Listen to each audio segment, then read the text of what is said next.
Penang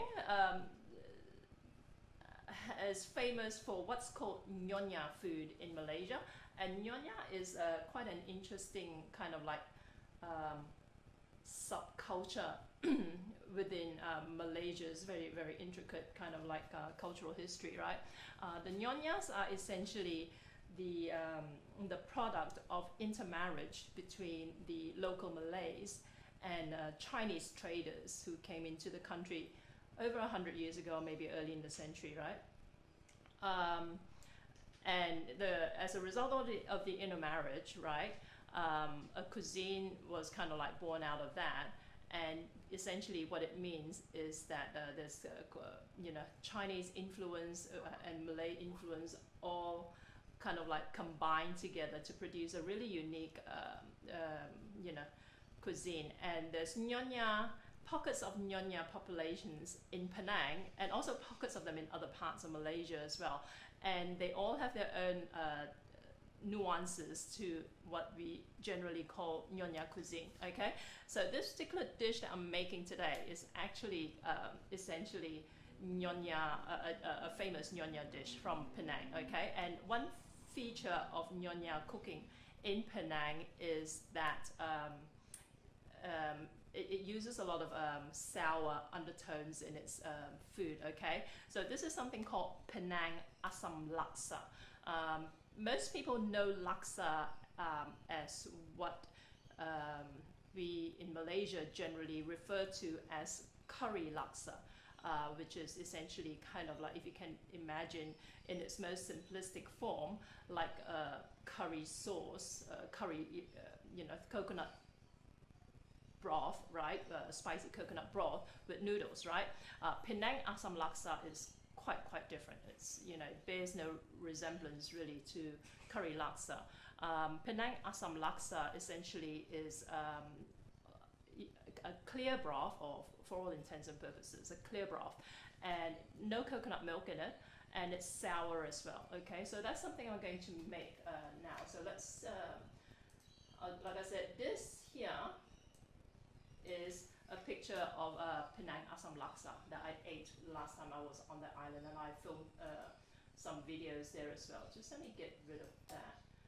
Whereas this one here was the last time I made Assam Laksa live on air, and in that particular live stream I actually used the Thermomix to process a lot of stuff, which I'm going to do as well, but this time I'm going to actually do the cooking separate, okay? So there's two steps to it. You blend the spice paste, and the next step is that you kind of like combine the spice paste and you boil it up and all that. And what's really interesting today is I'm going to actually have a go at making the noodles that traditionally come with this dish. I'm going to make the noodles from scratch, okay? So we're going to see how it goes. I've made those noodles a couple of times in the past, but not in not in recent memory, so I'm going to be actually referring to some recipes as well, just to see how it turns out, okay? Let me get rid of these pictures quickly.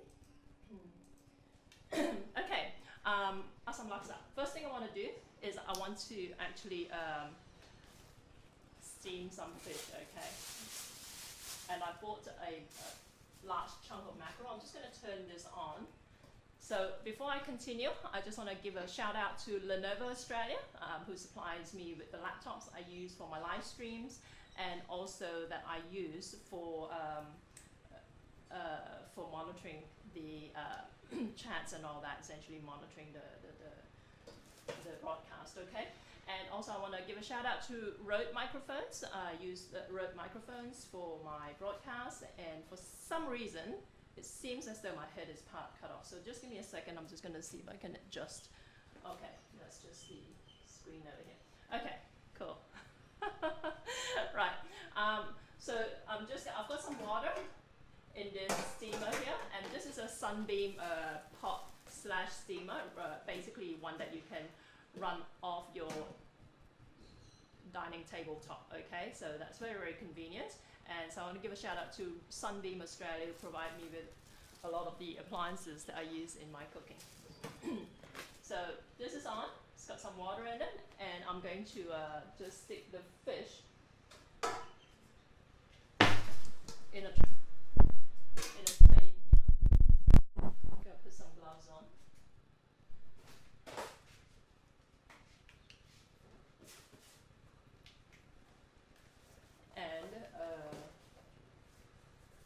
I'm just going to steam it till it's cooked through, and then I'm going to let it cool down, and I'm going to flake the meat. Okay. So if you can see this, just a chunk of mackerel. This is about a 1 kilo chunk or about 2 pound chunk in here. So in that goes, this away, and I'm going to use my 2 camera shots every time I change my layout. Okay, you can see this. Again, like I say guys, I'm playing around with my layouts and all that sort of stuff, so by all means give me some suggestions. I just came away from watching somebody else's live stream. What are they called? Hey, good to have you. Surprised to see you here. I was just watching somebody else's live stream, and they have such beautiful camera layouts and all that. I was really, really jealous. And apparently what I need is basically one of those like table lamp clamp type things, right? So I might look for them. But in the meantime, I'm using a couple of tripods with my layout. So this is going to, hopefully, I'm going to crank it up. So this is going to steam, and I'm going to cook it all the way through. Now, the ingredients I'm going to use for this particular broadcast are a little bit exotic, but hopefully, like I say, if you watch enough of my broadcast, you're going to actually you're going to actually kind of like be able to hopefully wrap your head around some of these Asian ingredients. But today's, I have to admit, are a little bit more exotic than what I, would usually venture in one of my early sessions. Okay, so what we're going to use today, galangal. I went out and bought this, and I came home, I realized I actually have some in my fridge. But this is what galangal looks like. It looks like a really tough, woody piece of ginger. Now, when I had my restaurant and I used to make this dish, I didn't bother with fresh galangal like this here. Part of the reason is they're really, really tough to process, and also it's just they don't keep very well unless you freeze them. So I used to actually use galangal powder, powdered galangal, which you can, well, certainly here in Australia, you can find them in Asian grocery stores, right? Just keep an eye out for the spice section of your Asian grocery store. When I say Asian grocery store, there are Asian grocery stores and there are Indian grocery stores here in Australia. So sometimes there are overlaps, but not necessarily the case. Galangal is something that's used in Southeast Asia, probably not so much in India. So you would have a better chance finding it in your, Asian, as in Oriental grocery store. And within Oriental grocery stores, I can say, and people take offense at a lot of things these days. I can say Oriental because I'm Oriental.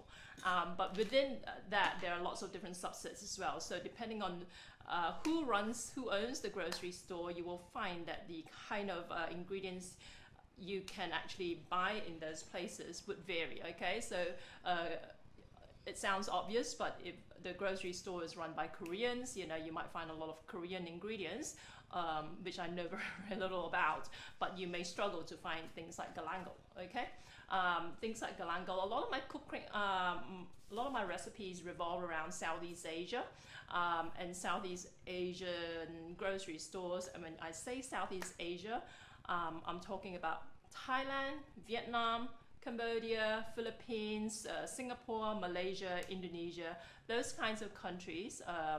So grocery stores run by people from those backgrounds will probably be more suited in terms of what you can find. And of course, you're kind of hard pressed to walk in a grocery store and ask, oh, who runs this place? Okay, but you kind of get a feel for it at some point. I mean, there are pockets of like Vietnamese communities here in Australia, and usually if I go to that particular suburb with lots of Vietnamese people, the grocery stores, I can rest assured will be fairly well stocked with the kind of ingredients I want.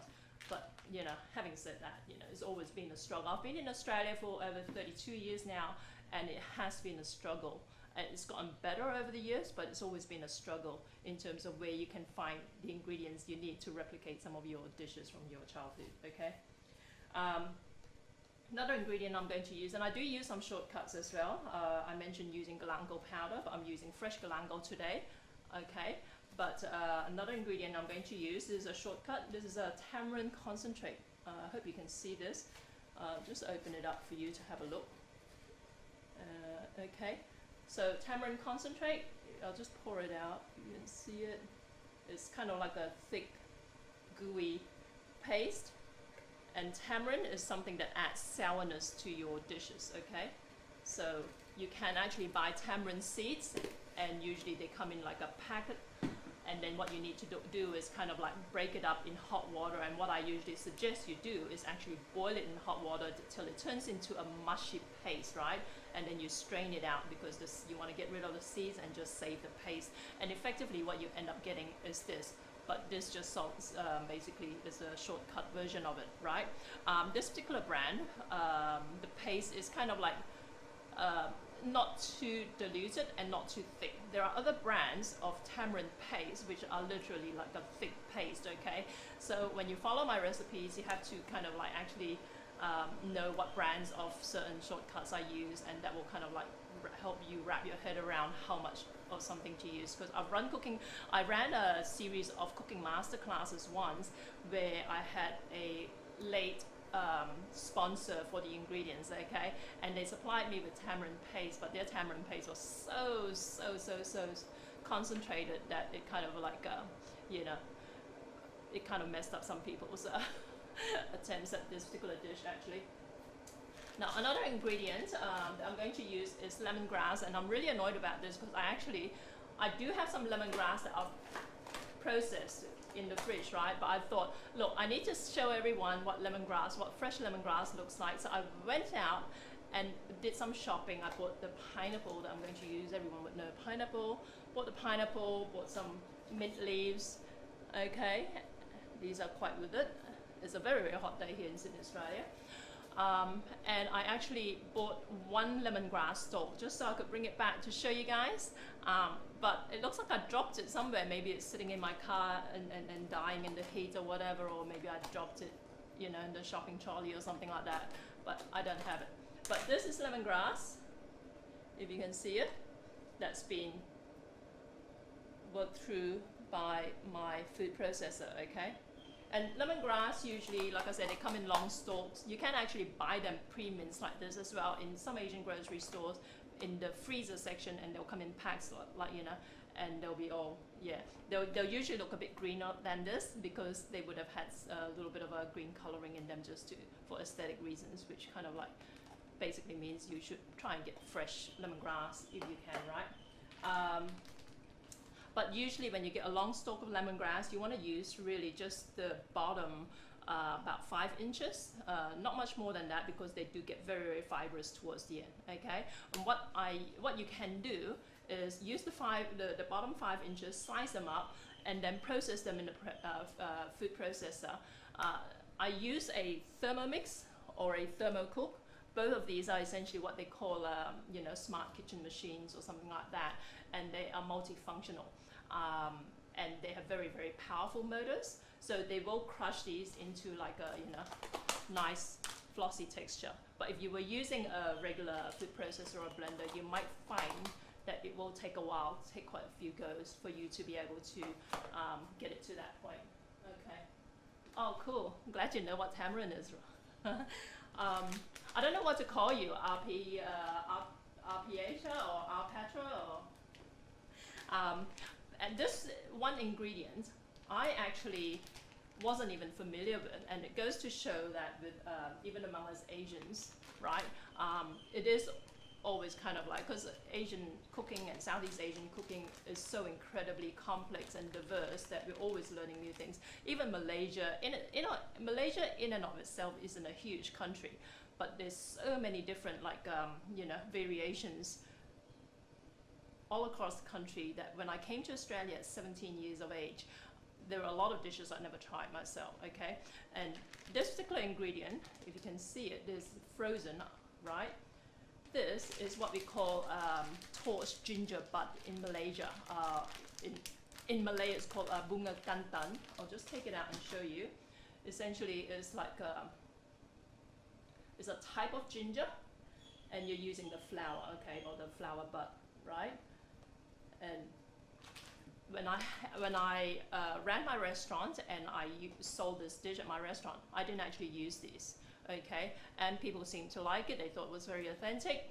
But then, you know, if you Google online how to make Penang Assam Laksa, they will tell you, if you can't find this, don't even bother, because this is like a key ingredient in the dish. So the fact that I've successfully cooked this dish without using it goes to show that, look, you know, don't believe everything you read on the internet. In fact, I very strongly believe that you shouldn't believe everything you read on the internet, as far as recipes are concerned. And I've got some cucumber here, okay, which these are all for garnish, by the way. So that, and pineapple, and I've just got some garlic cloves, pre-peeled garlic cloves, which I'm going to combine with the lemongrass, the galangal, and some onion into, I'm going to make a paste out of that, okay? So this is just your regular brown onion, and with a lot of, hey Jack, our Petra. Okay, cool, right here. So brown onion, I'm just gonna quickly peel this. And if you guys got any questions, if you think I'm going too fast, let me know, right? I've watched other people's broadcasts. It's quite interesting because I'm so used to doing live cooking demonstrations, because that's kind of like, cooking is my bread and butter, and I do cooking classes, I present in front of like audiences and that sort of stuff. I do, I'm in a few television shows. So every time you put some food in my hand, I start talking about it, and I feel like I need to fill the dead air by just talking as I go, okay? And it's probably something I need to kind of like pull back a little bit, but if you think I talk too much, like someone told me the other day, like a lot of people tell me that all the time when I'm doing live streams, then that is the reason, okay? So I'm just gonna quarter this.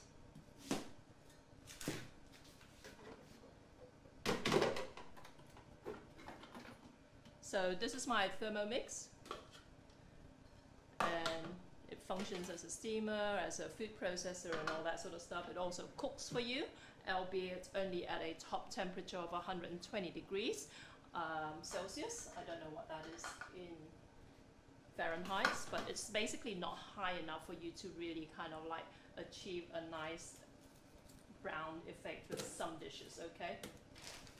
So I'm gonna use some garlic.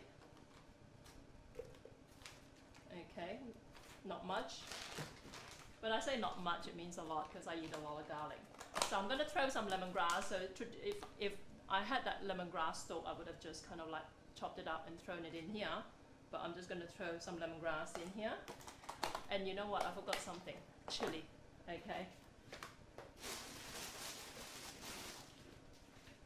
Now, I usually tell people, this is dried chilies, and someone I know, I find that I spend a lot of my life actually answering questions about like my YouTube videos and that sort of stuff, and I just realized I forgot to answer someone's question about dried chilies, okay? Because I did a video on how to make chili paste out of dried chilies. This is what they look like, and someone was asking what type of dried chilies, what type of chilies are these, okay?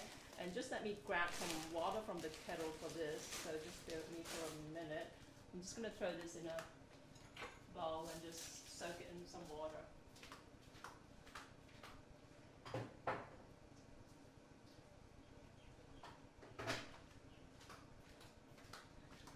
Okay, so these are just some dried chilies soaking in some water from the kettle. Now, to be fair, I usually tell people, look, soaking isn't going to cut it, okay? I'm only doing this because I'm using this Thermomix. Like I said, I'm hoping it will be powerful enough to still be able to blend this into a paste. But usually I would tell people, with your dried chilies, you need to actually throw it in a saucepan and boil it for 10 minutes, okay? Just to get it down till it's really, really soft, but we're going to cheat today. So some dried chilies soaking away. Turmeric. Do I have turmeric? Let me have a look.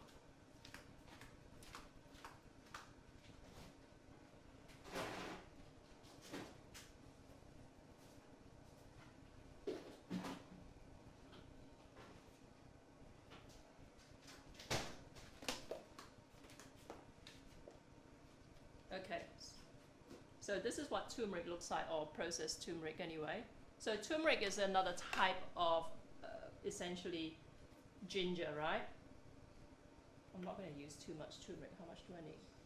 4 centimeters. That's quite a lot. Okay, turmeric essentially is another type of dried ginger. It's quite aromatic. It's meant to have like a lot of healing properties to it. I don't really, I don't pay much attention to all these, you know, healing properties of food stuff, right? But supposedly it's good for you. And what it primarily does, it actually adds a nice yellow color in your curries and that sort of stuff. So I've got the turmeric in there. What else do I need? Galangal. So I'm going to put in the galangal, which is over here. I've already processed some galangal, so I'm going to save this knob. I'm going to save this knob for my next recipe, okay? But I've got some, I believe this is now actually, no, this is just ginger. So I am going to throw in some galangal.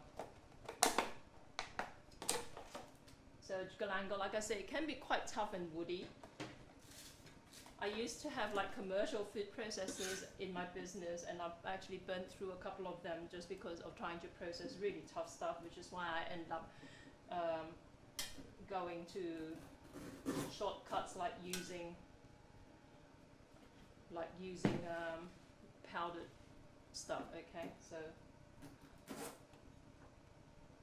there you go. It's like ginger but really tough and fibrous. So I'm going to throw that in. So I've got the galangal, and I want some chilies. Now, as far as chilies, usually you'll find a lot of Malaysian recipes usually recommend you use a combination of fresh chilies and dried chilies, right? They just have like slight nuances to them, and I'm using green chilies because that's all I have in my fridge, but usually you would use red, okay? So I'm just going to throw these in.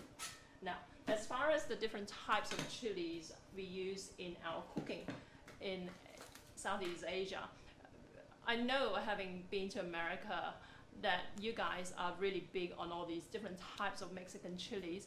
But in Malaysia, in Southeast Asia, growing up, all we really were taught were what we call small chilies, or what you now call bird's eye chilies, and large chilies, okay? So going back to that, answering what type of chilies are these dried chilies, you can see how big the bag is, because like, everything I buy is kind of like industrial size, because I still run a food business. I'll be very, very scaled back because of my, because I basically have given up a lot of my business activities to look after my Down syndrome kid, okay? So this is what we would call big chilies, okay? And then you'll get small dried chilies, which are bird's eye or small chilies. So we just know them as big chilies and small chilies. We don't have jalapeno or habanero and all that sort of stuff. We don't have that. So whoever asks me what type of chili I'm using, if it's big, it's what we call big chili, and if it's small, it's what we call small chilies.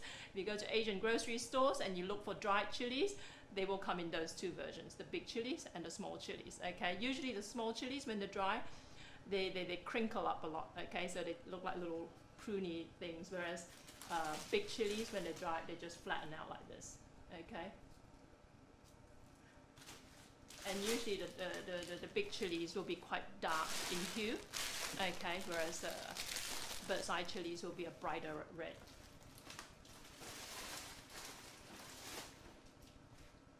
So hopefully, let's see how this fish is coming along.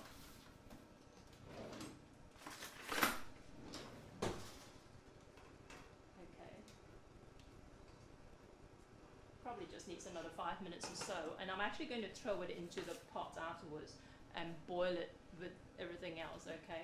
So that's that, and let's throw in the chilies that have been soaking for about 5 minutes now. So they have softened considerably, not quite as soft as I would like, but usually what you want to do is actually make a paste out of them with a little bit of water, okay? So I'm just going to throw couple more in here, but I'm just counting on the horsepower of this Thermomix to be able to blend everything into a paste just as is, right? And just using the moisture from the onion as the you know, the water you would otherwise use. So put that in.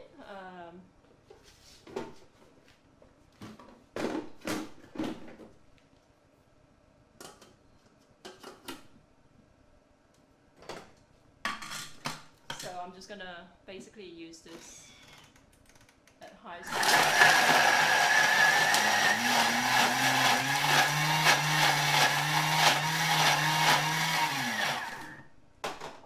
Let's see how it looks. Okay, not bad. There you go. Right. So everything's turned into a paste over here.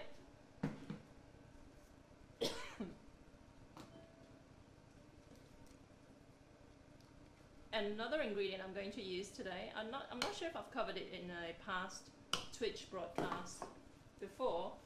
It is basically shrimp paste, Malaysian shrimp paste, and I think I have actually.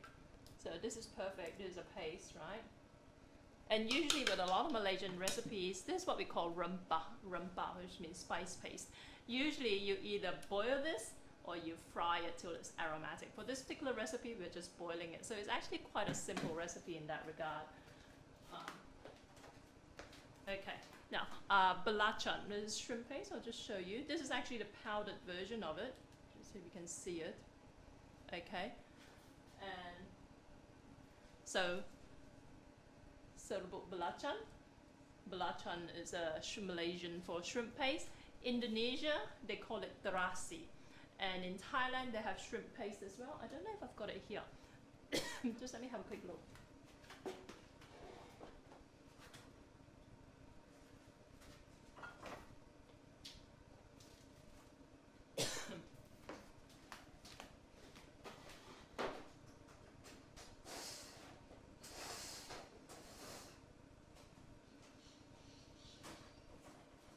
Okay. So there you go. This is Thai shrimp paste, and Thai shrimp paste usually comes in jars. Okay, you can see it. It smells really, really pungent, and I might actually just use this. How much do I need? About 10 grams, so just about half a tablespoon worth of it. Okay, so Thai shrimp paste comes as a paste. Okay, Malaysian shrimp paste and Indonesian terasi actually come in blocks. Okay, I don't have any to show you, and the reason being that I usually buy the powdered version. Now if you were using Malaysian shrimp paste in a block, what you would want to do is you would want to actually slice it into pieces. Okay, so the blocks will be about this long, and you cut them into squares. Okay, and if you weren't actually boiling, if you were actually using it kind of like in some recipes, they would suggest that you bring out the flavor of it because it's dry and it's quite hard. They would suggest that you actually toast it or pan fry it with no oil, nothing, till it turns into these granules, okay, or powder, which is exactly what I've got here. So this is basically another one of my shortcuts. It's shrimp paste in powdered form, right? And this is the Thai version. The Thai version, don't attempt to toast it. Okay, the Thai version, you're going to have to actually just spoon it out and cook with it as is, right? Because trying to toast something that's sticky like that is just going to ruin your pan. This looks like it's just about done. I'm just going to turn this off now. So I've got these ingredients here, right? So remember, I've got chilies, garlic, onion, lemongrass, galangal, what else is there? Turmeric, and some shrimp paste, okay? And this is just going to, I am totally shortcutting here big time. I'm going to use the steaming water over here as my stock base, okay? So let's do this, let's spoon this in.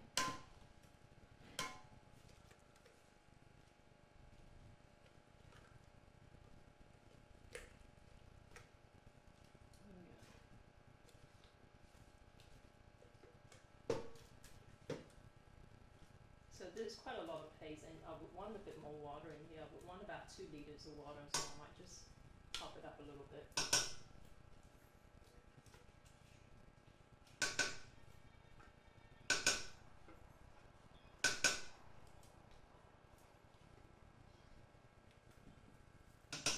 Okay, so I've got all those ingredients in there, and what I'm going to add to this, I'm just going to pull this a little bit closer.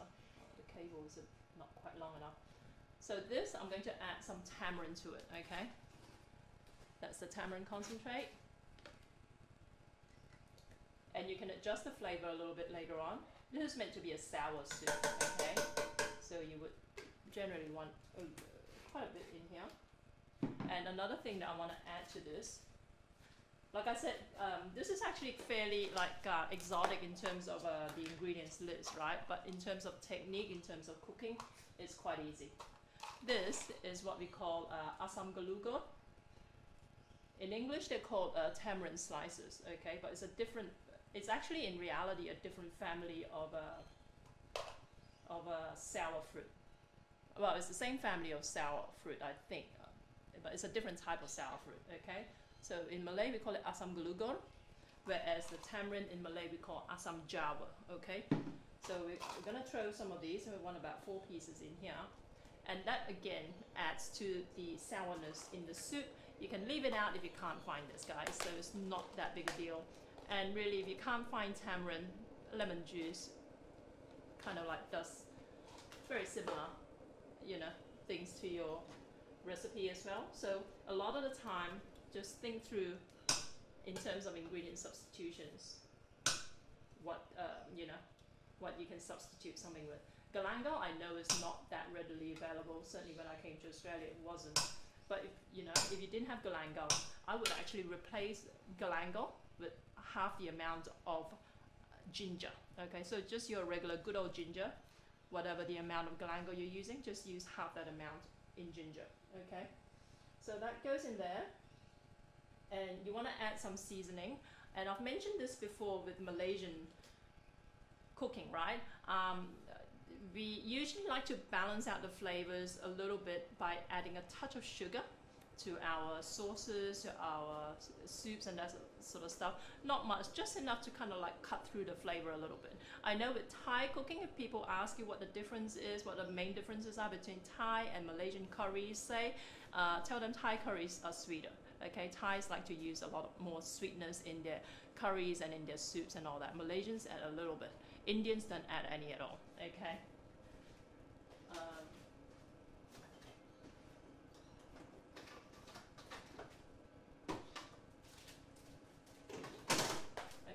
So I'm going to add a bit of sugar to this.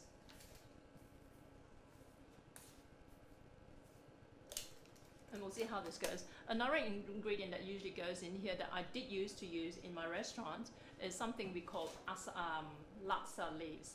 In Vietnamese, in Australia, we know laksa leaves as Vietnamese mint, okay? Simply because, laksa is a Malaysian dish. We Malaysians grow up knowing it as laksa leaves, but the Vietnamese here call it Vietnamese mint. So it's more generally known as Vietnamese mint, but unfortunately, it's a bit hard to get out in my part of Sydney. Long story. So I'm leaving it out here today. Okay. So I'm going to add a bit more liquid to this mixture over here. And I'm going to flake the fish and throw the fish in there to boil it as well. And I would usually add some, well, the recipe usually calls for some salt, but instead of salt, I'm going to put in some chicken powder, okay?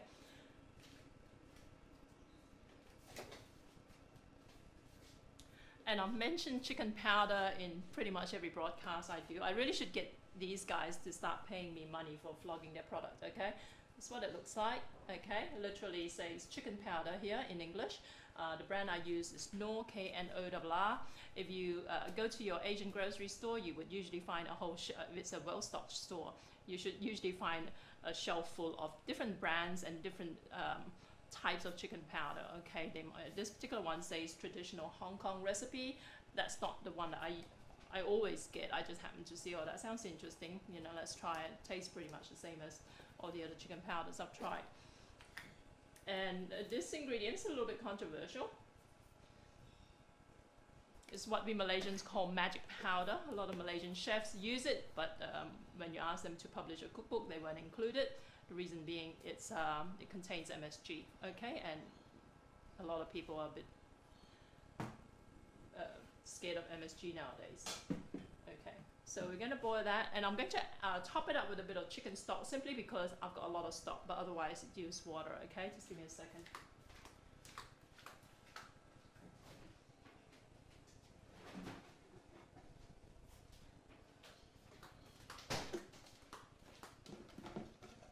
Okay, so this is just good old chicken, this is actually concentrated chicken stock. And the reason I have a lot of it is because, again, my business, you know, I use it for my business. And it's kind of essentially kind of like a byproduct of one of the things I cook for my business, actually. So I usually have several liters of chicken stock every week that I need to go through, and I use it in one form or another. But really, for this recipe, usually they would just ask you to use water, okay? And I've got some liquid here from steaming the fish, which I'm going to add to it. So you want you want this to basically be a sour fish broth, okay? I'll put this out of the way.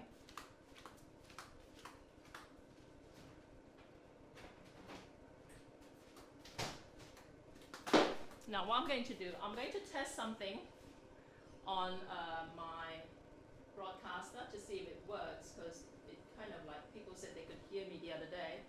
So just give me a second while I just click on the intro. So this is going to play for about 10-20 seconds, and I want to see if you guys can hear it, and secondly, if you can hear the music in this intro, whether you can also hear me in the background, okay? I'm just going to play this, okay.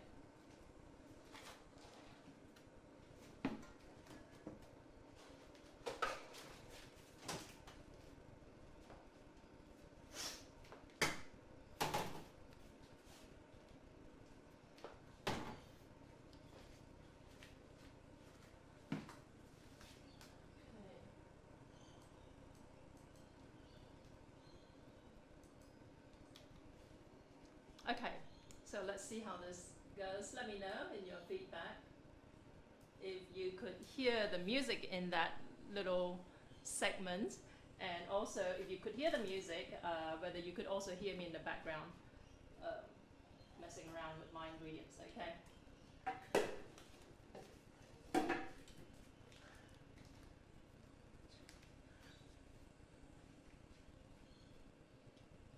Can hear the background, but bummer. Okay, so that is strange. I've muted the wrong thing, basically. Okay, doesn't matter, we'll sort it out later on. Okay, so this is boiling away. It's actually quite a lot stronger in color than your, I think it's because of the chili. I want to taste test and make sure this is not too spicy. It is quite spicy. It needs more tamarind as well. So that's my tamarind. I'm going to add some more of this to it.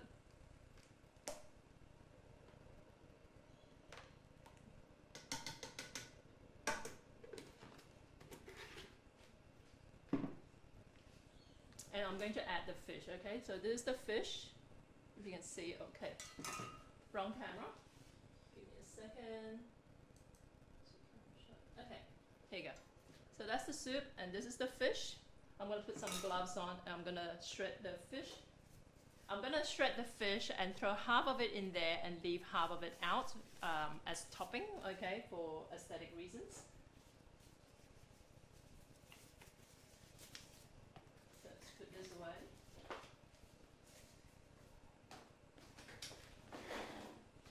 Okay. If you can see me, just let me move this over here. I seriously need to work out my camera angles. Okay, anyway, so you can see this.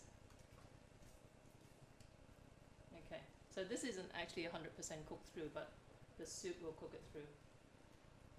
Okay, and the more well done bits I'll leave out as topping. Okay, so they just fall off very, very easily.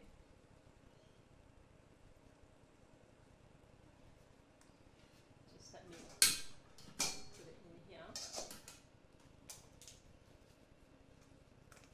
So this is mackerel. You want basically mackerel or similar for this particular dish. Okay. Just clear this this out. You can see the fish. Just mash it up.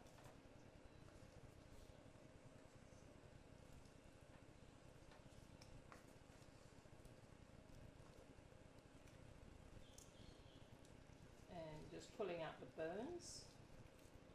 Mackerel is quite popularly used in a lot of Malaysian recipes. I really should throw the fish bones in there, but there's so much flavor from the chicken concentrate that I won't bother.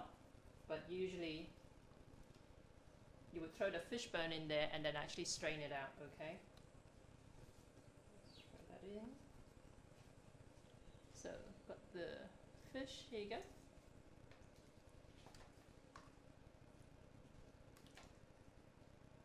And finally, just leave some of this out and some in.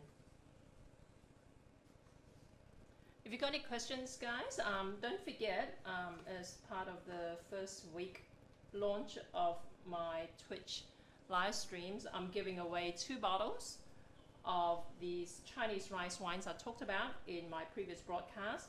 But unfortunately, because of some complications, I can only currently send them to Australian followers, okay? So 2 of my Australian Twitch followers will each get a bottle of these Chinese rice wines, which I'll talk about a little bit on further down in this broadcast.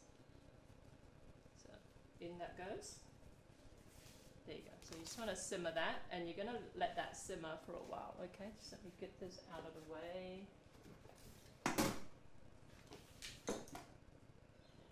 This.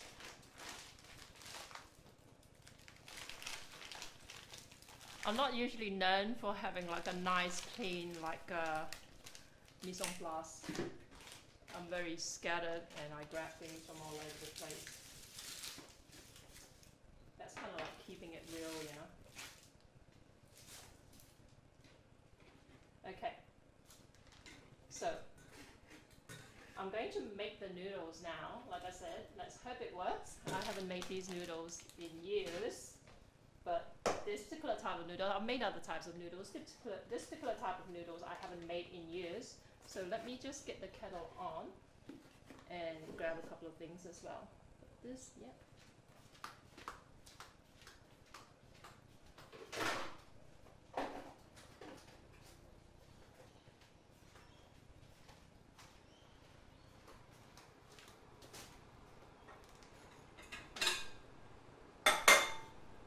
Okay, so I've got a glass bowl here. Let's make the noodles. And by the way, this is another ingredient I'm going to be using later on. This is almost like an overdose of like really, really exotic Asian ingredients. I know, right, guys? I'm sorry about this, but this is one of those recipes that people, well, if you're from Malaysia, you absolutely have to learn how to make it. If you're not from Malaysia, you'll be like, what is she doing? You know what I mean? So I'm trying to, I'm really going over the top here. Okay, so this one here is very, very confusing. It's also called shrimp paste, right? But in Malay, up the back, it says petis udang, okay? So this is a different, as opposed to shrimp paste, which is belacan, okay? Now, this particular shrimp paste, I'm just gonna open it up and show you. Is like a thick treacle, okay? Thick, dark treacle. So this is a different shrimp paste to what I put in earlier. This is fairly sweet, okay? You can use this as a salad dressing. I know it sounds really odd, but it's beautiful. But it's very sweet. It's like from, I'm going to actually do a live stream to see how we can make this, okay? I've dug out a recipe because I appreciate that not everyone can get all these really super exotic ingredients. So I get people ask me online, oh, how do you make your own shrimp paste? So I've looked it up. Hopefully it works, but I do have the ingredients ready to go to make this. But if you can imagine basically prawn shells, right? Boiled with like some seasoning and with some sugar, some brown sugar, you will get this shrimp paste if you boil it long enough. Oh, hello. The hunger service sends you their regards. Thank you. That's very cool. Oh, thanks for hosting me. Hi, the hunger service. My mic is really low. Okay, let me just try and turn it up a little bit. I was trying to balance the. Okay, hang on.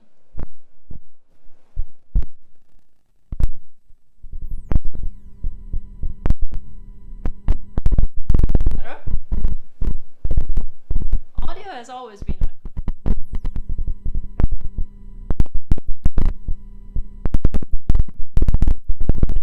Mics supplied by Rode microphones, but kind of like a human error thing. So I end up like I bet sometimes they cringe when I say I want to thank Rode microphones because they'll be like, oh, you got the mic set up wrong, sort of thing. So, but hopefully this is better. Let me know if there's further problems. Let me just taste test this. Okay, it tastes to me it still needs some more tamarind. So remember tamarind, I'm using tamarind concentrate, tamarind pulp concentrate over here. Okay, and this just adds sourness to your dish. For whatever reason, this is not very sour. I didn't think I'd need to use that much of it. Okay, and let me just get the tea towel. Okay. So far I've got all the spice ingredients in there boiling away with basically some water and some leftover juice from the fish that I was steaming. And I've shredded the fish over here. And there it is. Works now. Okay, great. Thank you for that. It's cracking. Oh no, don't say that. Just let me, okay. A little bit. Wait. So let me know if it's okay. I'm gonna try and speak up a little bit, okay? I'm actually quite used to actually yelling because, like I said, I usually cook in front of an audience and I kind of like, you know, on a stage or something, so I do yell. And then like in this format, I'm kind of having to try and pull back a little bit because I realize that, you know, my audience isn't out there, my audience is just right in front of me effectively. So this is boiling away. I'm gonna turn this down a little bit. And what I'm going to have a go at making is what we call, in Chinese we call it lo shi fan. Okay, lo shi fan. It's for whatever reason I think of it as a rat's tail noodles. I think for maybe one of the Chinese dialects had it as that, right? But essentially they're these translucent rice and tapioca flour noodles, right? And back in Malaysia in the early days, if you were to make it yourself, right, you would actually kind of roll them. You make the dough and then you roll them and kind of like pinch the edges, pinch the two ends so they look like little like rat's tails basically. But I'm going to be using a mold for this and we'll see if it works out okay. Like I said, I've made this a couple of times in the past but not in recent years, okay? But what I need is rice flour, and those of you from no cracking now, all good? Thank you for that. Cool. How was your tonkatsu actually? So this is rice flour. You can find this pretty much very easily at most Asian grocery stores. This is the most popular brand by far that I've seen, but anything that says rice flour, you can't really go wrong with it. So let's open this up, and I need a cup, and the other ingredient I need is some tapioca flour. Again, with this recipe, I'm going to just quickly hop onto my friend Lily's website, right? Because I think that's where I learned to make it from in the past. And for those of you who want to look up Lily, she's got a blog. She's actually a fellow Malaysian, not just a fellow Malaysian, but someone who comes from the same hometown I did. She's a couple of years older than me. And she's got a blog called Lily Ng 2000, Lilyng, the number 2000.blogspot.com.au. And her recipes are basically what I have done in Sydney, Australia for the last 30 years or so, she has been doing in Colorado in the USA, okay? So we've basically gone on our own missions, our own quest to recreate the flavors of our childhood, and she's got this massive blog with very, very extensive recipes, and they're just kind of like, you know, very fascinating. I learn a lot from it, so that's one blog to look up. Whereas my own website is just jackiem.com.au, and that's where I post all my recipes, okay? girlfriend liked it too. She kind of skipped the cabbage though, I suspected. Oh, cabbage is the best bit. I think the only ingredient I have up to now is fish, but it looks good. Okay, cool. Right here. So let's give this a shot. I need a measuring cup. Just give me a second.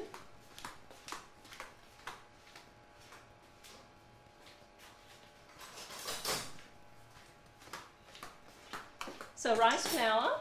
I need about a cup of rice flour over here. And the other ingredient is, just let me bring this up. Okay, so a cup of rice flour, right? In it goes. And to this, I want to add 2 tablespoons of tapioca flour. If you were shopping for tapioca flour at your local Asian grocery store,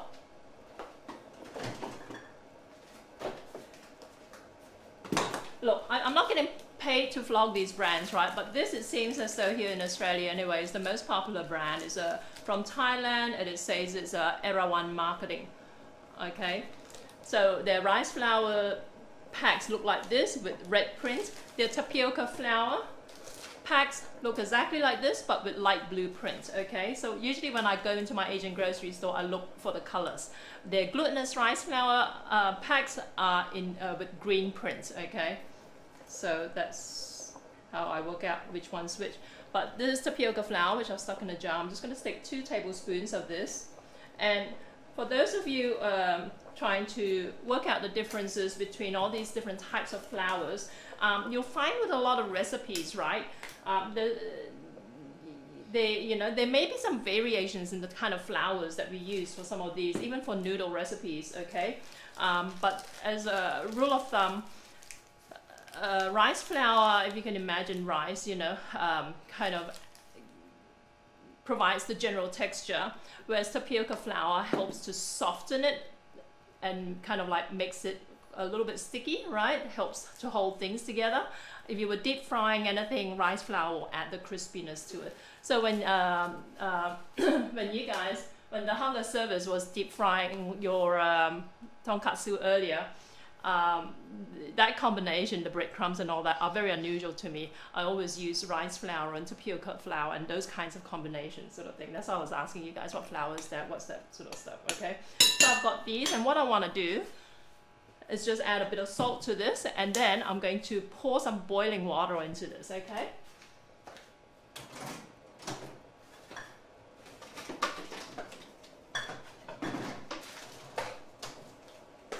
If I can find the salt, just give me a second.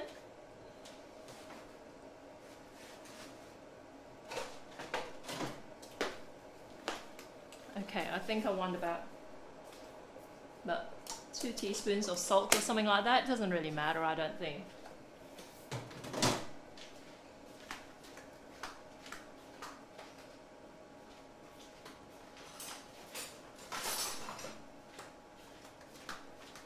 And to this, according to the recipe, I need about just over 2 cups of water, boiling water.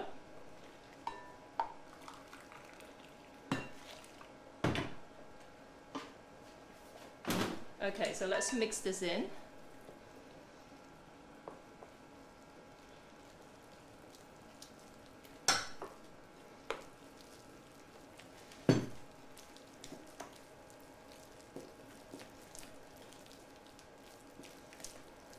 It's a little bit lumpy. I hope I haven't done anything wrong. I can't even remember. I'm sure I just poured boiling water over it the last time I made this.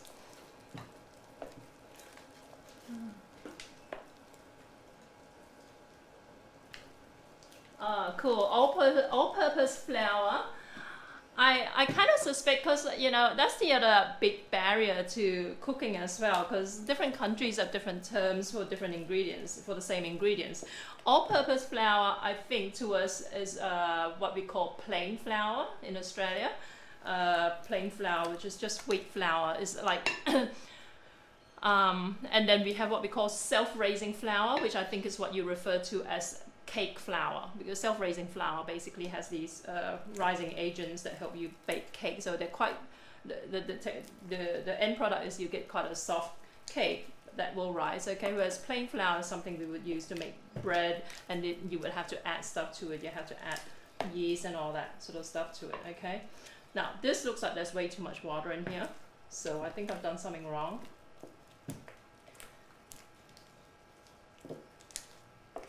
But let me just see if I can add a bit more flour to this. Am I missing any ingredients? Last time I made it, it turned out beautifully. 1 to 2 teaspoons salt, 2 cups. Oh, 2 cups of rice flour. There you go. That's what I did wrong. Okay.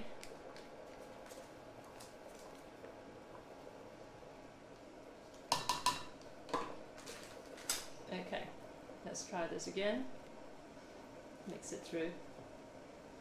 And this is going to be quite hot, so you want to let it cool down a little bit before you try and knead it by hand. You want to knead it just to kind of like make it a little bit more soft and pliable, okay?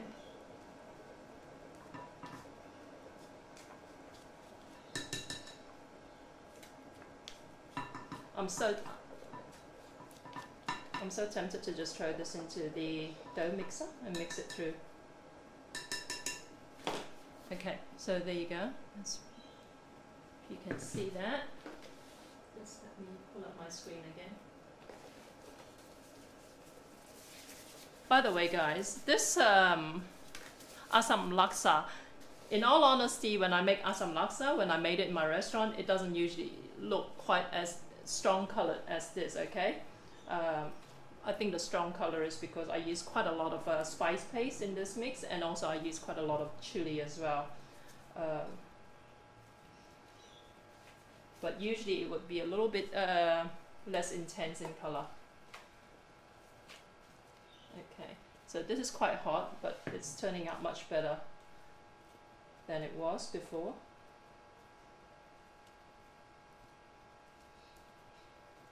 So if ever you want to have a go at making your own noodles, I sometimes do it, but a lot of the time it's easier just to buy it from the store, because here in Sydney we're quite spoiled. I don't know what it's like over in the USA. I know I've been to Nebraska, I've been to a number of different places, but I don't know what it's like in Florida. Hold on, I didn't know that. In German, the different types of flour can be confused in standard baking flour, type 405. That is so German. Type 405, type 523. In Germany. For a short while when I was at university here in Australia, we had a German exchange student staying with me in my townhouse, right?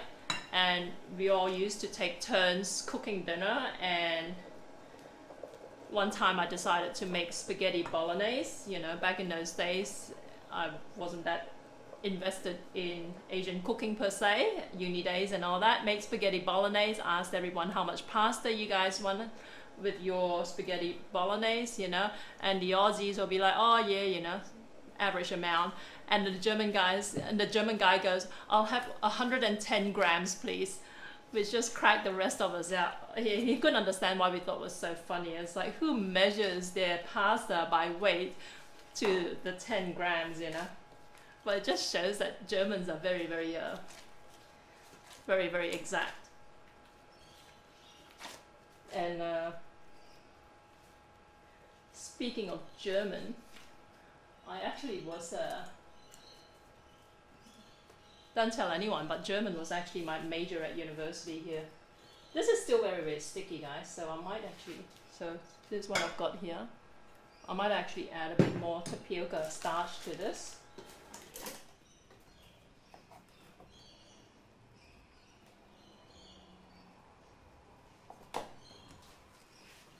Here we go.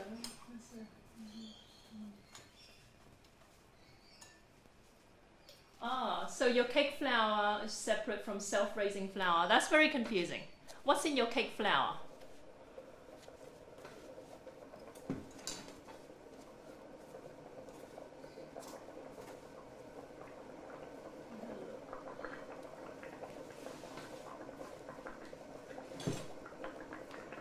Okay, so what I'm going to want to do is actually boil some water that I can cook these noodles in.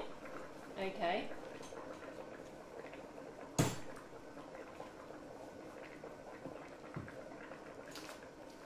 So this is the noodle dough so far. It feels to me like it's still a little bit too sticky and soft. Let's see what it's like once it cools down a little. I'm just going to go wash my hands. Okay.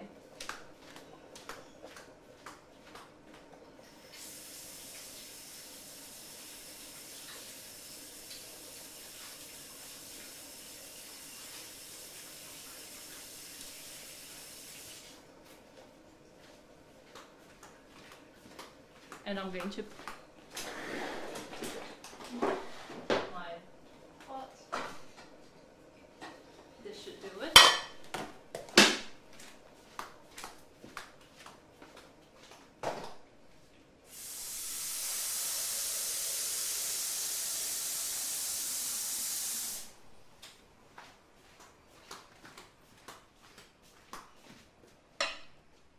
So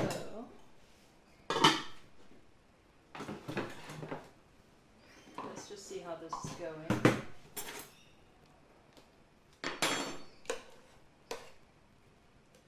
Don't give me a hard time about kitchen hygiene and all that, right? This is all for personal consumption, so nobody cares. Okay. It needs something still. I'm just trying to figure out if it needs I might add a little bit of salt to this after all, so just give me a second. Generally, I mentioned that chicken powder. Generally, in lieu of salt, I use chicken powder. Okay, it gives it a bit more body, sort of thing. There is some salt in the chicken powder, but there's also other ingredients, like I said. But sometimes, if you want to kind of like really give it an just add a little bit of salt to it. Okay, so this is that going away, and I'm going to clear some of these out of the way. I looked it up, and I have everyone I know, and also random internet jokes are like, I made spaghetti yesterday, I thought at the right amount of noodles I'll be eating spaghetti the rest of the week, a couple of days. Yeah, well, that's true, yeah, you got a point there. I looked it up, we have 4 types. Flour type. I don't know how you can follow what all these different flour types are. I pretty much use 405 for everything because I'm lazy, and so far nobody complained. Okay. I'm guessing 405 is probably like your standard, what we call plain flour, I guess. Just let me get this, put this aside for the moment. Okay.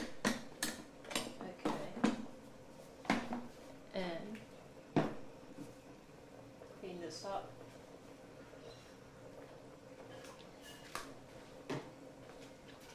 Yeah, I was talking to someone on Twitch, someone actually who works for Twitch, and they were giving me suggestions about my live broadcast.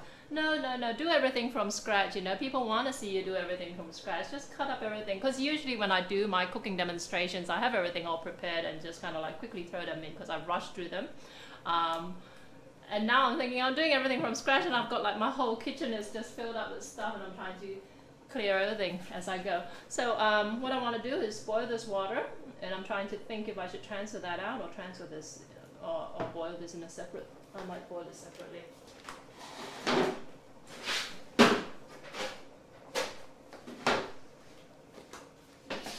Okay, so I'll put this, if you can see it.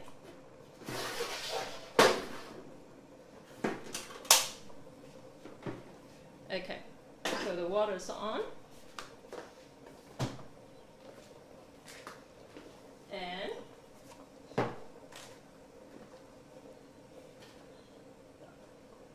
this is just boiling water, so you don't need to see it. So let me move that out of the way. And now I'm going to cut up some of the vegetables and that are going to be used as garnish for this dish, okay? Put some more things away.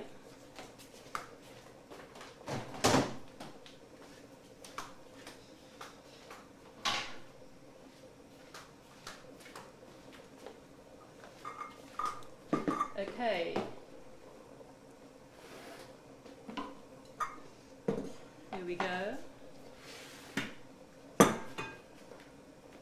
hunger service. I would have to cut up everything beforehand. Yeah, see what I mean? It's not just me. The hunger service, I don't know how you have like your kitchen so clean and so like spot on. I'm so jealous. You look at me and it looks like a bomb went off in my place, you know, before I got started. Okay, so I got this. Now, remember these ginger bud flowers, torch ginger flower or torch ginger bud, okay? So this is what it looks like, and you want to cut this into thin little like bits, okay? So this is what it looks like when you cut it in half. This is the frozen variety of torch ginger flower, and because it's frozen, it's a little bit, and defrosted, it's a little bit hard to cut properly, but you want to cut it thinly essentially, and you're going to use it as a topping for your noodles. Like I said, if you look up Asian blogs, a lot of Malaysians are so passionate about Malaysian food that they all are self-appointed experts as to what is authentic and what makes it authentic and all that. So this is one of those ingredients in Assam Laksa that people say, look, you know, you absolutely must have it, otherwise it's not authentic, okay? And in Australia for the longest time you couldn't get it, and nowadays in fact you still can't get this here in Sydney at your regular Asian store, okay? You can buy it in Melbourne. I think because Melbourne has a larger population of Malaysians, right? But in Sydney you can't buy it. I happen to get it because I'm in the industry, okay? I get it from another Malaysian restaurant here based in Sydney. They give it to me for free because I'm kind of a big deal in the Malaysian food scene. I'm kidding. Okay, so this is a torch ginger flower sliced up, and then you want some cucumber sliced up as well. And when I used to do this in my restaurant, I think I used to use this mandolin, okay? This might be a little bit finer than the one I used to use, but let's just go with this. Okay, if you can, just let me see if I can hold this up a little bit higher so you can see what I'm doing. Okay, just move the camera a little bit. Okay, so I'm just basically shredding the cucumber.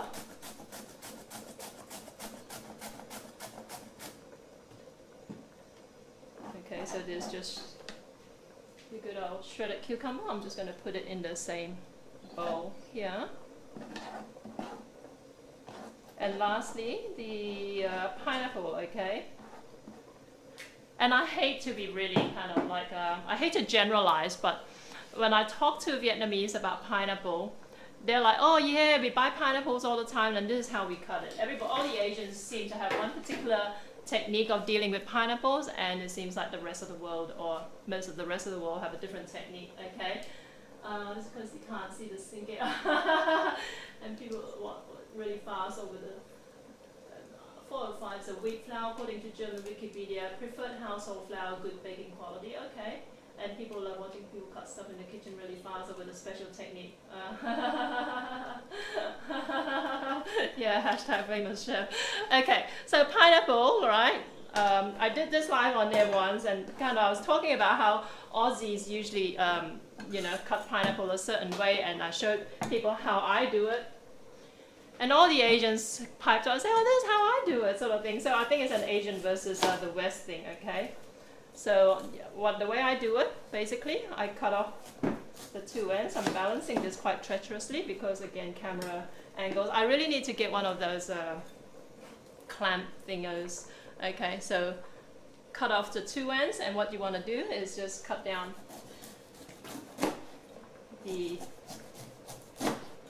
cut off the skin, but you cut it really, really close to the edge, because I tend to find the way Westerners cut pineapples, they waste a lot of the flesh in the process, okay, because they cut it so deep in order to cut off all the, what we call the eyes or whatever it is, right, in the process, okay, whereas we Asians cut the eyes out separately.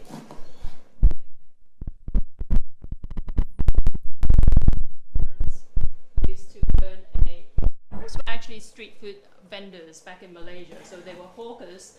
But by the time I came along, they actually managed to upgrade to having a canteen in a cinema. in our little hometown. But one of the things we used to sell at the cinema canteen was fresh fruit. Okay, some of you Asians might be able to relate to this. Never saw that thing online. You can't see the same area. Yeah. So basically, one of the things we used to sell was pineapple. Okay, and I came from a big family of so there are quite a few of us brothers and sisters, and the cutting pineapple thing used to be almost like a competitive thing among my brothers. See who can cut it fastest and most beautifully. Okay, I never got into it because I was quite young at the time, so my responsibility at my father's canteen was to sell the ice cream. Okay, I'm just going to turn this off because that's setting off the fire alarm. Okay, so this is the pineapple here, and usually you would look for a pattern here. Okay, so you would see that the eyes tend to follow one particular diagonal strip over here. So this is what we would do. We would kind of like go in at an angle like this, and then at the other angle like that. Okay, and cut it out. You can see that. Okay. I'm doing a bad job with this because I'm using a Chinese chopper. Usually you use a smaller knife. So any knife manufacturers or distributors out there want to sponsor these broadcasts, come and talk to me, guys. Okay, so cut these out. So you're going in at an angle one way and at the other angle like this. Okay. So the end result basically is that you are left with more of the sweet pineapple flesh, okay, as opposed to cutting it so deep that you lose all of it and you end up basically with most of the core, which isn't sweet. Okay.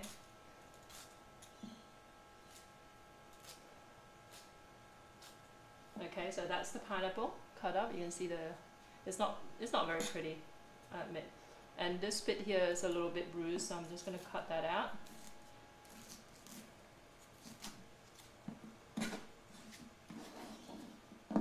Get this out of the way. Now that you've got the pineapple, you want to cut them into strips, okay? Just let me cut out the bottom bit as well. There's a little bit more bruising over here.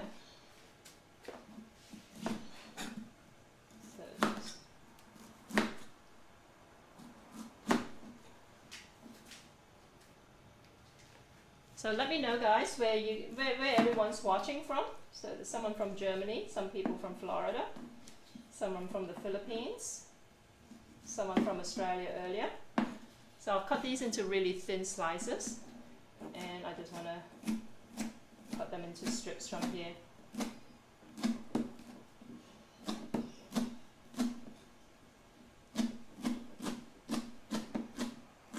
Yeah, I actually did a video that says how to cut pineapple, right? Asian style, and all the Asians say, oh, so I've been doing that for for 30 years. So there you go, that's your pineapple. Now, I talked about this prawn shrimp paste earlier. You know, like I said, this is one of the confusing things about Asian ingredients. A lot of Asian recipes will actually refer to this as prawn paste. So, okay, sorry guys. Okay, here we go. Yeah, a lot of Asian recipes will refer to this as prawn paste, but at some point in time, I think there was a change in what the most popular manufacturer of this particular product decided to call it. So they started calling it shrimp paste, which is confusing because like I said, in Malaysian recipes, shrimp paste usually refers to belacan, which is that fermented block of shrimp. Okay, so I've got the water here, and let's attack the noodles. Okay, so I've got the noodle here, and this is what I'm going to use. Just hang on a sec.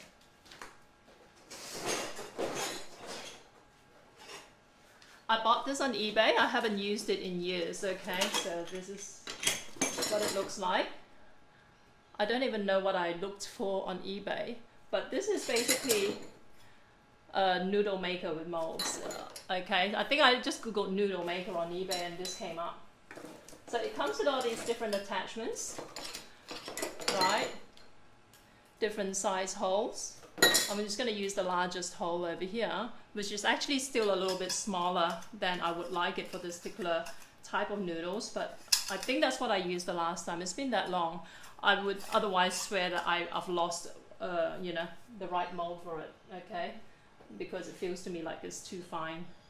But this is what it looks like, and this is the other part of it, okay? So I will put the dough in here, and then put this in and squish it out. Let's try this. Turn this on, okay. And this is very sticky, but hopefully it works. So here you go. I could swear it wasn't quite as, I could swear it's not meant to be quite as sticky, but you know.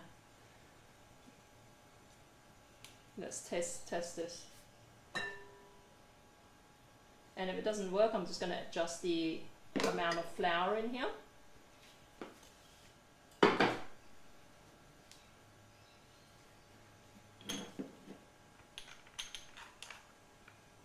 Okay.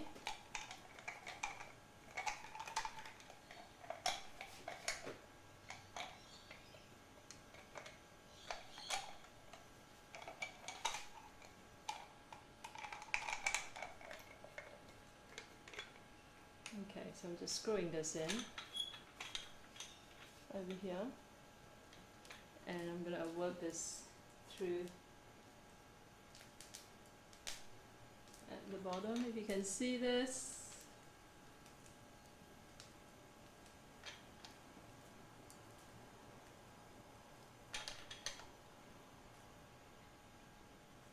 Okay, so let's just cut it off, just at the end.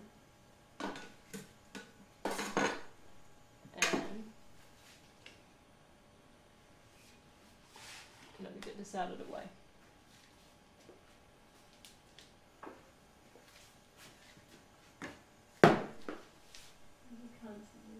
That pineapple. You got a lot of pineapple in Florida, right? Just let me get a sieve to take this out, and you're going to want some oil to run through this when the noodles are cooked up.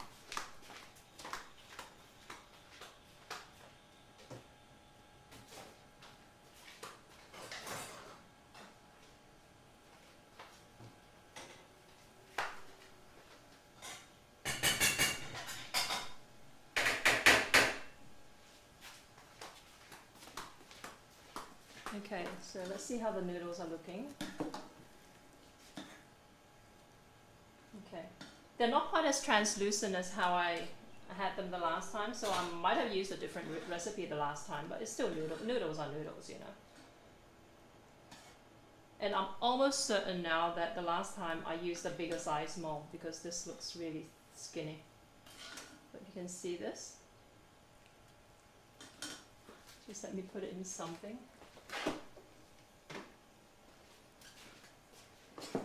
And I'm going to throw more noodles in here.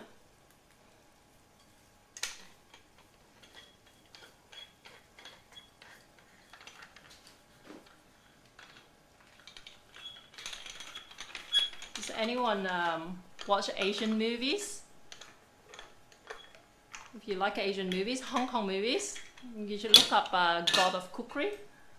It's one of my favorite Hong Kong movies by Stephen Chow. It's a comedy. It's all about the whole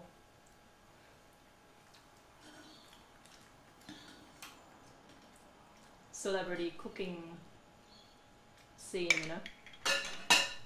Okay, so this definitely looks like it might be a different recipe to what I used the last time, but it still tastes fine, you know. I could swear, I promise you, I know I took a photo of the last batch I made, and I could swear that they look a lot thicker. I just gotta dig it out. Okay, how about this, right? You see this? I don't know whether it's because I topped up, I added more tapioca flour towards the end, but this is very, very soft. Okay, which is fine, that's how you like it. But were the ratio a little bit more in, you know, towards the rice flour, it will be more al dente. Okay, so a bit of oil around this. And before you serve it up, you want to just rinse out the oil, okay? But this is assuming you wanted to store it in your fridge till you use it, you know, later on in the week. Don't leave it for too long. But yeah, you could make these ahead. So that's your noodles. I'm just gonna make another batch of this.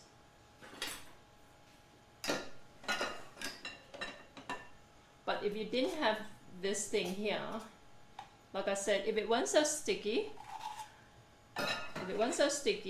you could actually just use your hands to work this through, okay? By just kind of like rolling it between your palms and then just kind of like twirling them towards the end so that they are so that they look like they've got tapered ends, okay?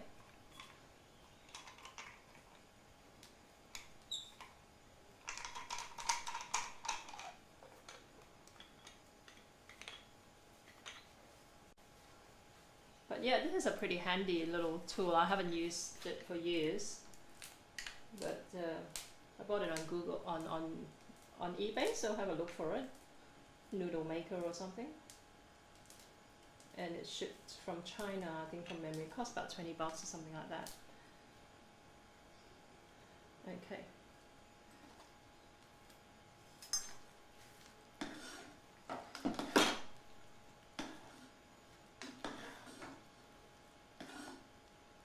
So I'll just bring it to a boil. Noodles shouldn't really usually take too long to cook.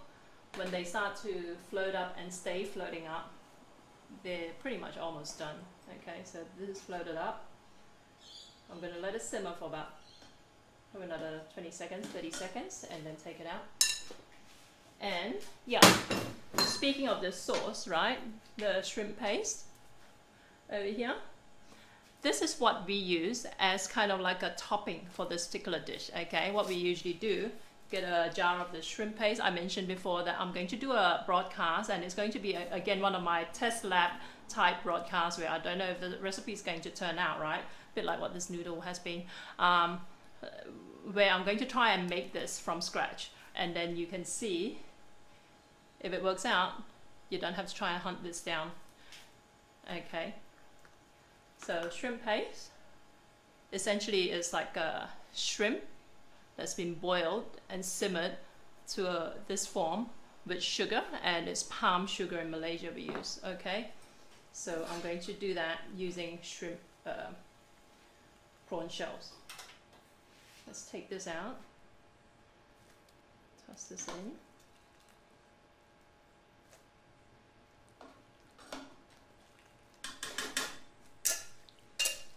Okay, so there you go. That's the noodle dish here.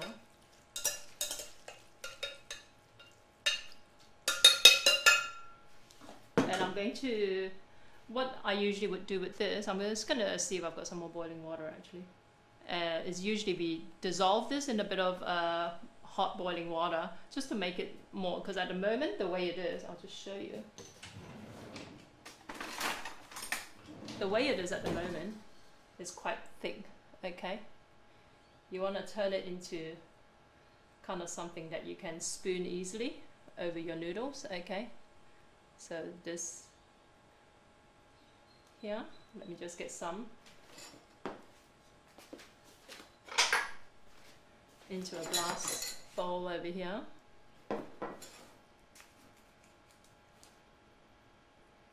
Right, and just going to add a bit of boiling water. And if I was doing a larger amount of this, I would actually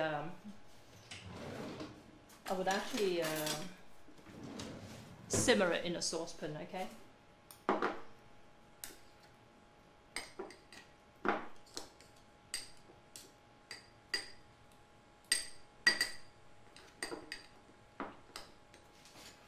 This away.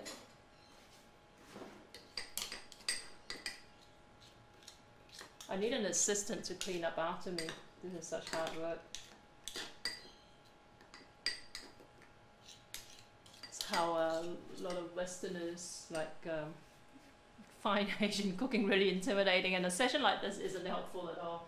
So probably, I'll have to check it out. We'll probably have to make it a pizza flat big, and then cook it and cut it. You know what, Kenny? I've seen recipes where they do, in fact, without cooking it first, they actually roll it flat, but they need a lot of flour because, you know, even if it weren't as sticky as this, apparently it is very hard to handle. So they roll it out with a rolling pin and then slice it up and then boil the strips like that. So that's one way you can do it, but they do tell you, or just make sure you coat your cutting board with a lot of flour just to make it easier to handle.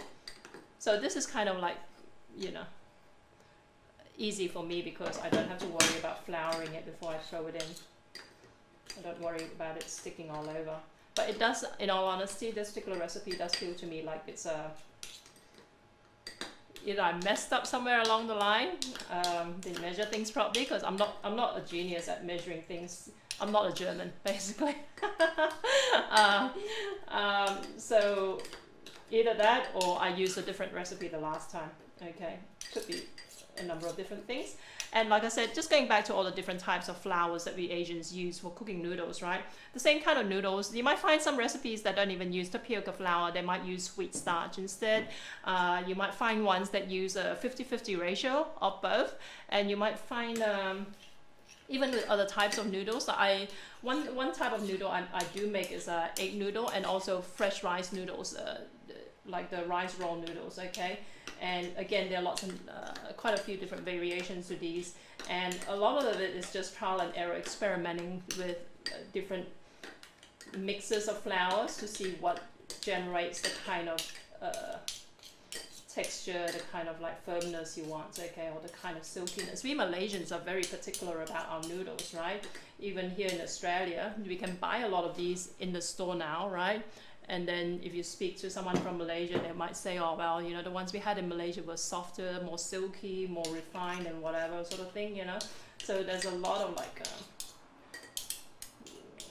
you know, there's a lot of nuance when it comes to these sort of stuff.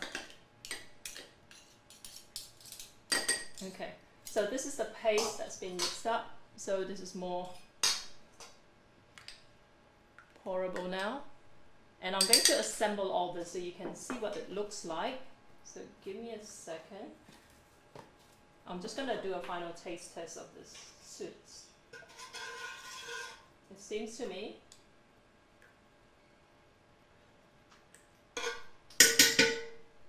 it's very sour now, and also it feels a little bit too intense, so I'm just going to add a bit of water to this. Because it's reduced quite a lot over the time it was simmering.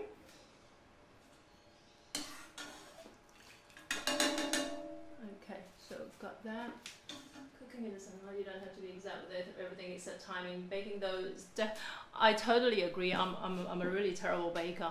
So a lot of my baking, and I don't have the patience, especially when you're making like little tarts and that sort of stuff. I don't have the patience to kind of like roll out the pastry, throw it in the fridge for half an hour, take it back out, and then cut it into nice little shapes. I just you know, when you look at those baking bell websites, you know, that's the kind of stuff I end up producing when I try and bake anything that looks a little bit more delicate than your usual loaf of bread. I do bake bread, but you know, bread is just like one big lump.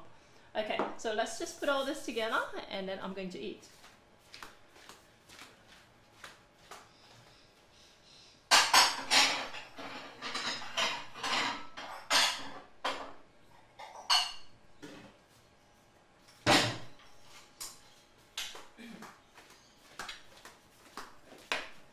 Okay, so first the noodles. And usually in Malaysia at the hawker store,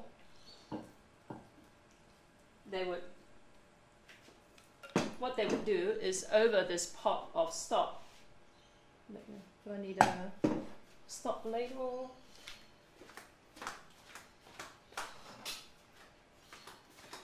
What they would do with this pot of stock, okay, so you got the noodles, is that they'll pour the noodles in and then tip it out, and that's how they heat it through. Okay, I'm not going to bother with that. Okay, so we've got that.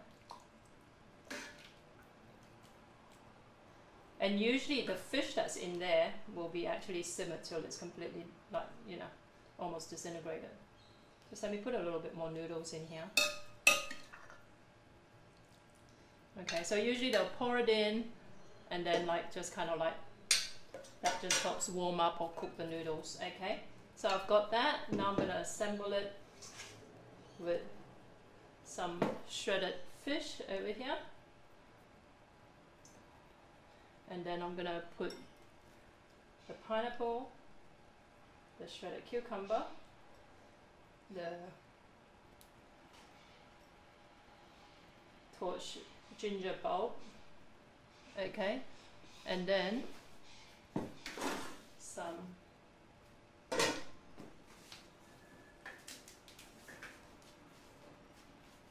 mint leaves, okay, and if you've got slices of chili, that would add a really nice touch to it, like a couple of slices of fresh red chilies, and then you drizzle it with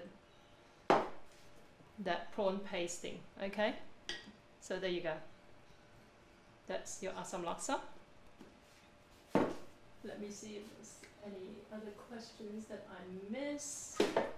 I'm just going to put some of these away, and I'm going to talk a little bit about the prizes, okay? The giveaways.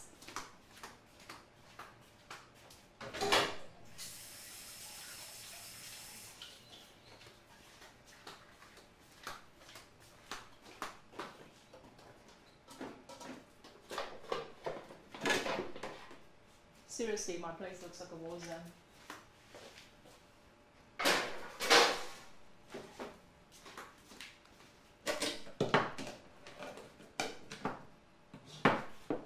Let me test again with a video and see if... So there you go. This is my Assam Laksa.